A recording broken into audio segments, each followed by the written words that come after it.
Welcome back to The Explainer. Today, we're decoding a deeply cryptic, honestly mind-blowing conversation that completely transformed a cynical skeptic into a foundational pillar of the Christian faith. We're diving into the feast of St. Bartholomew, Apostle, and zeroing in on a really fascinating encounter in the Gospel of John that holds a profound message for anyone who has ever wrestled with faith. Let's get right into it. We actually start at the end with this majestic, jewel-toned vision in the book of Revelation, which firmly establishes St. Bartholomew as one of the 12 foundation stones of the New Jerusalem. The text paints this breathtaking picture of the holy city coming down out of heaven, radiant like rare jasper, and it has this massive, high wall with 12 foundations. Inscribed right there on those foundations are the names of the 12 apostles. So Bartholomew's legacy, it is literally baked into the very architecture of heaven. But this brings us to a really fascinating mystery, right? How does a guy go from being a blunt, prejudiced skeptic to becoming the bedrock of a global church? Because when you look at the historical account of his calling, he is not exactly bursting with immediate blind faith. No, he is questioning absolutely everything. Now, before we get too deep, let's quickly clear up a bit of identity confusion that trips a lot of people up. The Synoptic Gospels, Matthew, Mark, and Luke, call him Bartholomew, which just translates to son of Talmai, but the Gospel of John refers to him as Nathaniel, which beautifully means God has given. The historical and theological consensus across the board is that they are the exact same person. So when we talk about Nathaniel of Cana in John's Gospel, we are absolutely talking about St. Bartholomew. The whole puzzle kicks off when his friend Philip finds Nathaniel and eagerly invites him to meet Jesus from Nazareth. Now, Nathaniel doesn't politely agree. Instead, he drops this famously sarcastic, completely unfiltered question right onto the table. Can anything good come from Nazareth? I mean, it is a remarkably harsh first impression of the Savior. But this brilliantly illustrates his mindset. He wasn't just being difficult or arrogant for no reason. He knew his stuff. He knew the prophecies pointed to the city of David, Bethlehem, just like the prophet Micah foretold.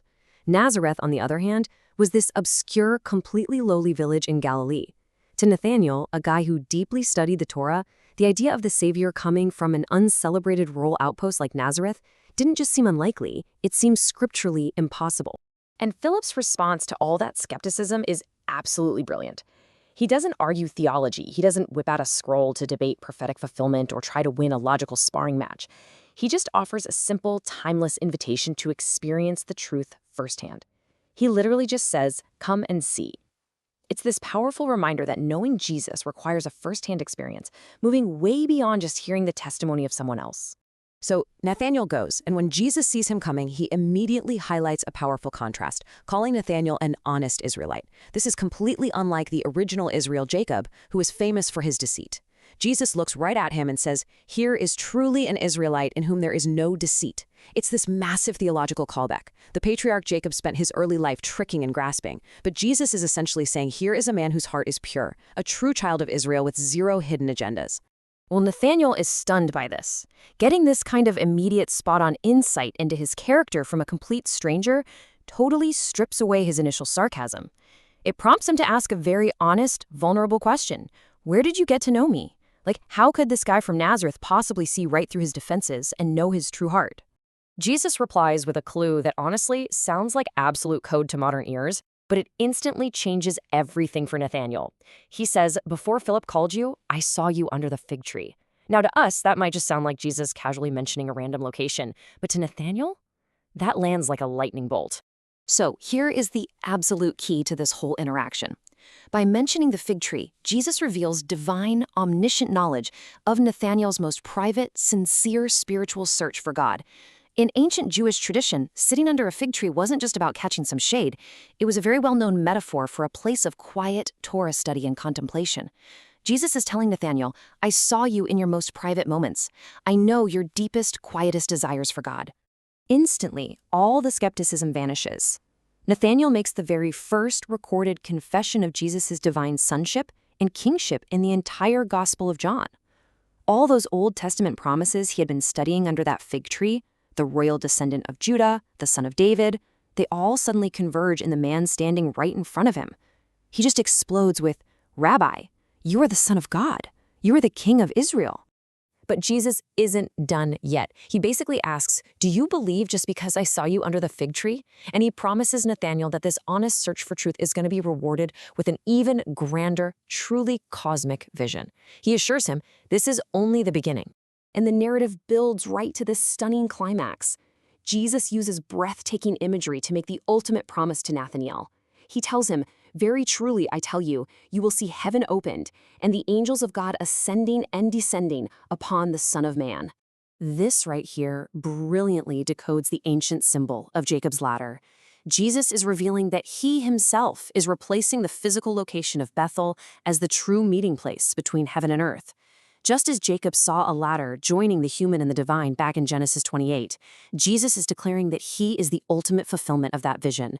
Through him, the heavens are literally thrown wide open to humanity. Looking back, it is an incredible four-step arc that perfectly tracks Nathanael's complete transformation. It shows us exactly how a cynical doubter becomes a visionary foundation stone. It starts with honest scriptural skepticism, moves to accepting that simple invitation to come and see, deepens profoundly when he realizes he's intimately known by Christ in his quiet study under the fig tree, and then culminates in that breathtaking promise of witnessing heaven opened. So why does all of this matter for us today?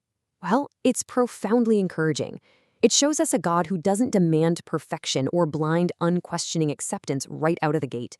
Genuine, honest doubt, even when it's laced with prejudice like Nathanael's was, is welcomed, as long as it's paired with a sincere search for the truth. Because Nathanael was genuine, because he had no deceit, Christ welcomed his doubt and totally transformed it into unshakable faith. And that leaves us with a timeless final question to chew on today. When you're faced with the unknown, will you just observe and scoff from a distance, or will you accept the invitation to encounter it yourself?